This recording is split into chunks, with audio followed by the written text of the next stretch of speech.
Democratic Party is smart, and I'm speaking specifically Hakeem Jeffries, Greg Meeks, Jim Clyburn, Barack Obama, Kamala Harris, Biden, all the establishment leaders, they would get 100% behind Zoran for the general, and they would do it this week to set the tone, because they're not going to beat MAGA trying to do old establishment shit like they've been doing the last couple of years. That's not going to work.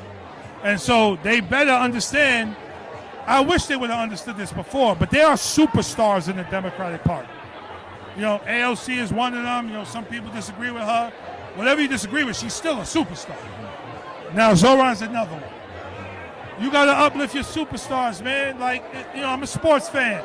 You got to let your great players make plays to win championships.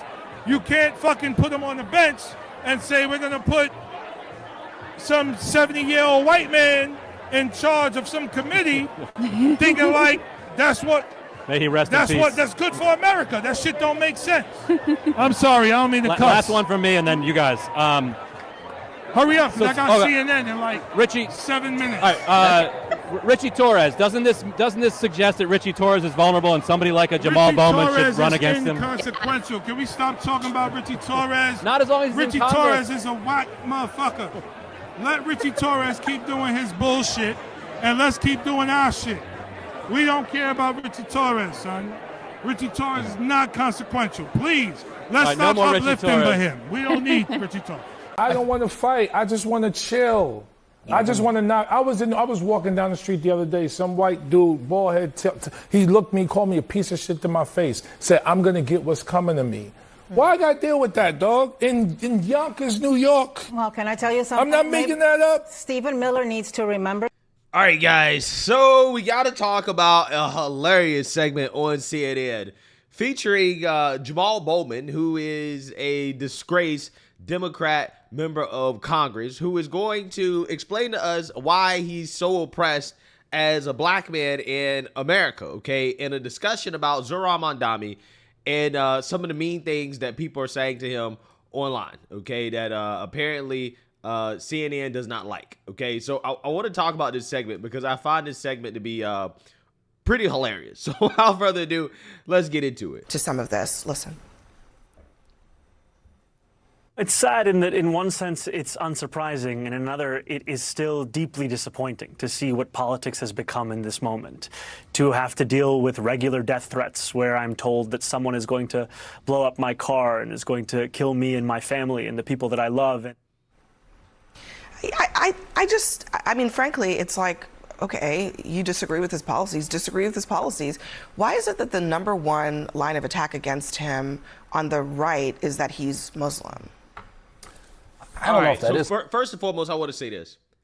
Don't you guys find it so fascinating how when a Republican or a conservative or somebody on the right or a Trump supporter experiences threats of violence and we see actual violence occur as a result, you never have these segments on CNN where they're basically trying to pretend as if the person is a victim, right? You don't have these victimhood sessions, right? Like, for example, with Elon Musk.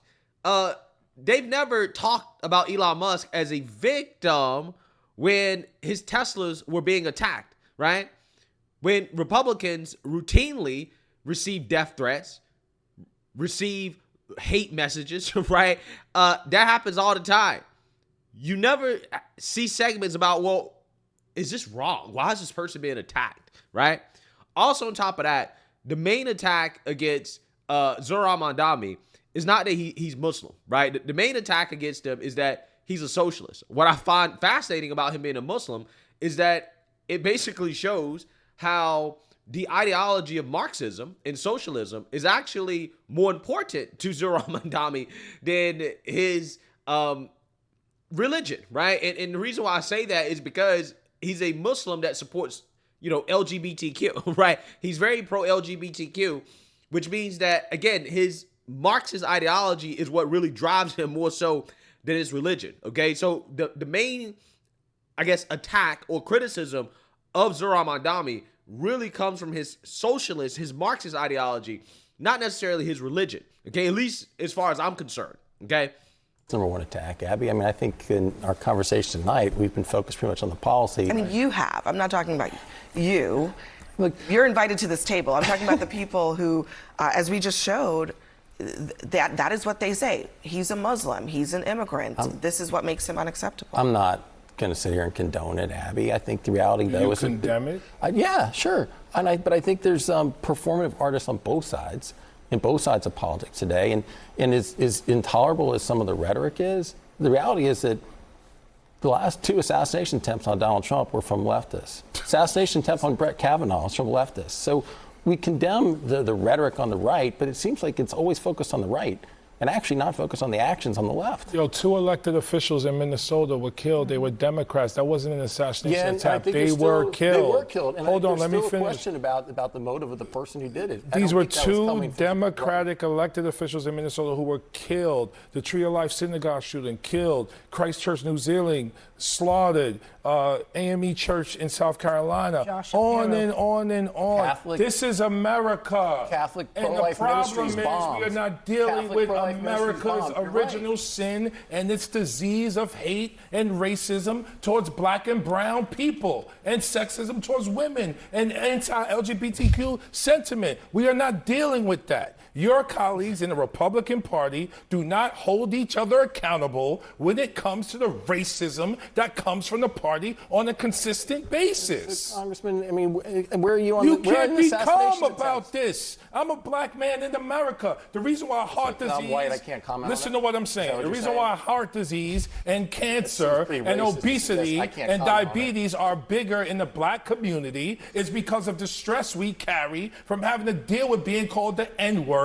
directly or indirectly every day. If your colleagues would listen and try to learn and engage and grow and stop being so hateful, we could have a better country. Jamaal. Wow. I'm dumbfounded right now. I'm dumbfounded. Do you guys understand what this dude just said on national television? So you got an overweight, very overweight black man on television claiming that the reason why black people have higher rates of cancer, heart disease, diabetes, health problems, right? Basically, all of the issues, okay, that black people have in this country has nothing to do with their own choices, right? It has nothing to do with that fried chicken, right? Eating that fried chicken, okay? Eating too much sugar, okay? Putting too much fat in our foods, right? Even our greens, okay? It doesn't have anything to do with that. It's racism. It's the white man, right? It's the white man. It's because of all the stress of being called an N-word directly and indirectly every single day. Now, again, the funny part about this, right, is being a black man in America myself, right, which I love, by the way. I love being a black man in America. It's amazing. I don't get called an N-word on a daily basis. Not as an adult. Now, when I did get called an N-word on almost a daily basis, is actually when I was younger, okay, when I was in school. And guess what I was being called an N-word by? It wasn't the white persons or the white kids in school. It was the black kids. That's the irony, right? When I was being called an N-word every single day, primarily, again, when I was in school, right? It was because of black kids calling me the N-word, right? With an A. So, again, if what he says is true, well, black people have health problems because they're being called an N-word every day. Then it's not primarily because the white man is calling him the N-word. It's primarily because the black people are calling him the N-word, right? That has to be it. So even still, you can't point the finger at white people, or you can't point the finger at quote unquote racism and say that this is the reason why it's happening. Because again, I guarantee you, a vast 99, actually 100%. I'm going 100%. Actually, right? I'm going 100. 100% of black people in this country have been called an N-word by black people more than white people. I would bet a large amount of money on that. So to me, as a black person, right, who again actually has the lived experience of being a black person in America, a black man in America, just like Jamaal Bowman, this sounds crazy to me, right? This sounds insane to me. I don't understand. I don't get it. Like these people really believe nothing is their fault, right? Nothing is the fault of black people, right? Black people have no individual autonomy or agency or no personal responsibility, no accountability for the life choices that black folks make, right? Which again, the reason why black people have higher rates of all of these health issues is not because they're being called the N-word every day. It's literally because of life choices and genetics to a certain extent, okay? But mainly life choices, okay? It's because you're choosing to eat too much, right? Which Jamaal Bowman clearly is choosing to eat too much. So again, if he gets heart disease, cancer, diabetes, whatever, again, it's because of him choosing not to put the fork down, right? It has nothing to do with being called the N-word, okay? Again, am I missing something here, right? Am I crazy, right?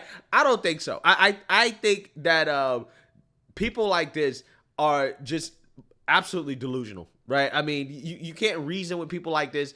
In their minds, they're victims. Even though this dude became a congressman, okay? And he's also a principal as well, too. I mean, generally speaking, successful dude, right?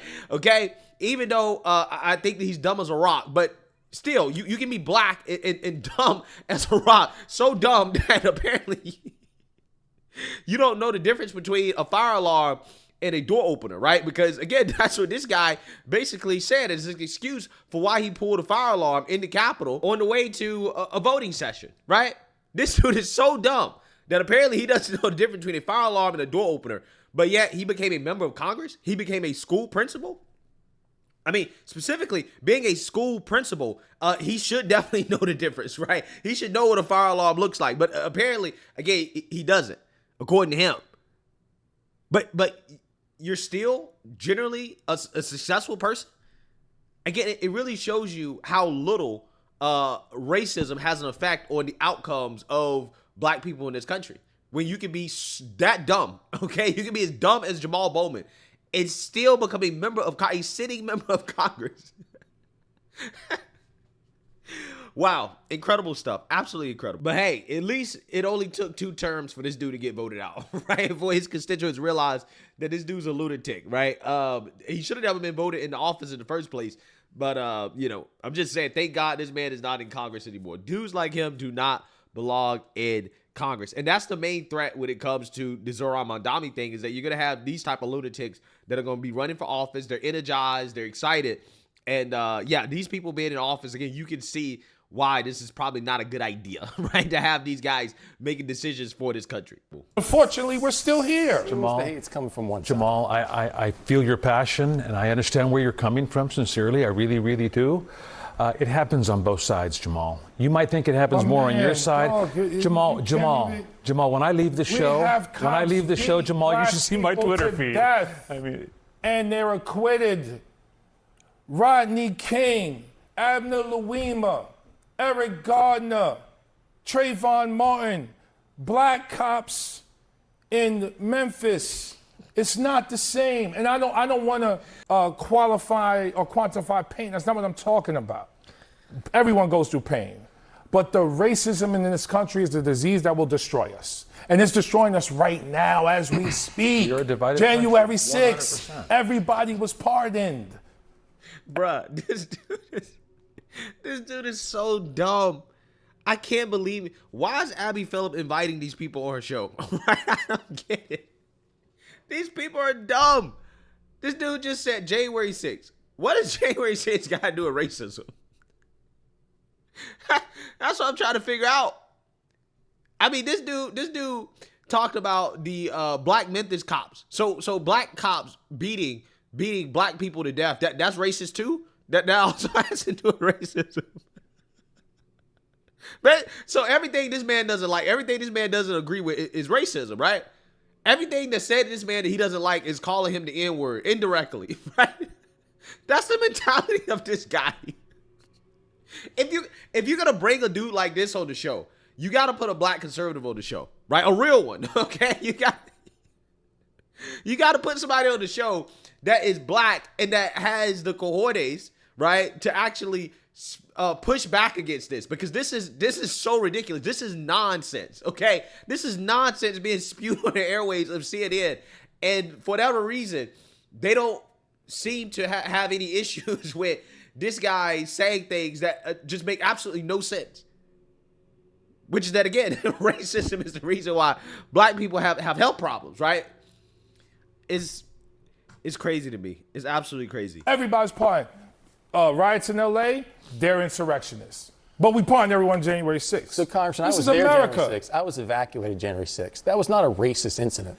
I don't know why you're making that connection. My man was walking through the Capitol with a Confederate flag. I was evacuated, Congressman. What does the Confederate flag represent? Come on, Congressman. I'm asking you a question. This was about a riot in the Capitol. When you erect a wooden cross in American history, what does that mean? Google black lynchings in the South and watch the images that come up with black people hanging from trees and white people looking and eating sandwiches. This is America. Are we going to deal with it or not? Why are you in denial? Stop it. I'm not saying let me let Mark respond. Actually fought among itself to free slaves. So, I mean, but what are you suggesting, Mark? I mean, I think, listen, I don't think it's helpful to be in a sort of pain Olympics around this stuff, right? However, I think it is both true that there is a lot of racist violence in this country today, political violence in this country today. The political violence does sometimes target people on the left, sometimes it targets people on the right. But I mean, I don't think it's helpful to sit here and be like, well, it's more on the left, because I actually don't even think that that's true. I mean, I think we've seen plenty of examples of political violence coming from the right, and I think acknowledging that is part of what the conversation's about. Yeah, but see, again, if you want to get into this tit for tat, right? If you want to get into keeping score in regards to the amount of political violence in this country that happens, it's not a competition, right? The left overwhelmingly commits more acts of political violence. I mean, again, we can go through it. This is, again, why you got to get strong conservatives on the show, right? You got to get black conservatives on the show, right? If you're going to have these black extremists, these liberals, these socialists on the show, then you need to get some real black conservatives. CNN hit me up, because I can sit here and go through BLM. It wasn't right-wingers doing that. Roe v. Wade wasn't right-wingers doing that. The pro-Palestinians wasn't right-wingers doing that. The pro-illegals wasn't right-wingers doing that. The anti-Elon riots, it wasn't right-wingers doing that. Antifa riots, it wasn't right-wingers doing that. Now, can you name, what is this, 6, right? Count them 6. Can you name 6 major riots over the past 4 to 5 years that are mainly right-wing? Can you name any, right? You can't. I'll give you January 6th, right? We'll give you January 6th as an easy one, right? We'll give you that one. You got 5 more. I guarantee you they won't be able to do it. The Roe v. Wade riots resulted in a Supreme Court justice almost being assassinated. Right? An assassination attempt, okay? The President of the United States, the Republican candidate for president, was almost assassinated multiple times. He was 1 inch away from having a bullet blow out his brain. A radical leftist is the individual that decided to assassinate a healthcare CEO, and then the left celebrated it. You just had a deranged leftist light Jews on fire. Right? You had a Democrat vice mayor out in California, which, by the way, it's funny how that's not a topic that CNN wants to talk about, right? It's funny how they're not bringing up that. But you just had a vice mayor out of California call on gang members, Latino gangs, to attack ICE officers. So there is no competition in regards to which side of the aisle is the most responsible for political violence. These people are in denial. You're in denial, and there is no real debate about this. Everything these people bring up in regards to violence from the right, it is very debatable that a person that committed the acts of violence is actually a Trump supporter or even right-wing. There's no evidence that Paul Pelosi's attacker was right-wing. If anything, there's more evidence he was left wing. We still don't know the motivations behind the assassin that went after the Democrats in Minnesota. We don't know the motivations behind that guy. We don't know why he did it, right? If anything, if you listen to him, he said it was Tim Walsh's fault. Tim Walsh made him do it, right? If you actually read the letter that he wrote to the FBI, he said Tim Walsh made him do it. So trying to prematurely claim that, well, this guy did it because he was a Trump supporter. Again, that's not the actual motivation. There's no evidence that he did it because he's a Trump supporter. Even if he did vote for Trump, that doesn't mean he did it because of that, right?